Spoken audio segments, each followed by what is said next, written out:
জাহাঙ্গীর দা থেকে শুরু করে সমস্ত ক্লাবের কর্মকর্তা এত ভিতরে এত সুন্দর অ্যারেঞ্জমেন্ট করেছে, সত্যি খুবই ভালো লাগছে। মনে হচ্ছে যে খেলার মাঠে খেলা হচ্ছে। আর যুব সমাজের কাছে একটাই বার্তা, সেটা হচ্ছে কি যে এখন খেলার মাঠ আছে কিন্তু খেলা হয় না। সবাইকে অনুরোধ, ফোনে না খেলে সবাইকে অনুরোধ মাঠে খেলার জন্য। আর স্টেজে উপস্থিত আছে সমাজের আরও অনেক উচ্চ পদস্থ ব্যক্তিবর্গ, কাবিল ভাই আছে,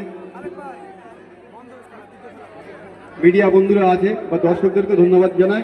স্টেজে উপস্থিত আছেন বসিরহাট এলাকার সুবিখ্যাত অ্যাঙ্কার আব্দুল খালেক কাকু, যার সাথে আমি এবছরে প্রায় 30টা প্রোগ্রাম করেছি। তার অ্যাঙ্কারিং সমস্ত মাঠেই প্রশংসিত। ম্যাচ অফিসিয়ালরা আছেন, তাদেরকেও আমি ধন্যবাদ জানাই। সকলকে ধন্যবাদ জানিয়ে আমি আমার সংক্ষিপ্ত বক্তব্য শেষ করছি। ধন্যবাদ জানাই ভাইপো জিন্নাকে, অসংখ্য অভিনন্দন। এসছেন সবজি ভান্ডার ভার্সেস কোলাবাড়ি সাদ্দাম কারান সার্ভিস কি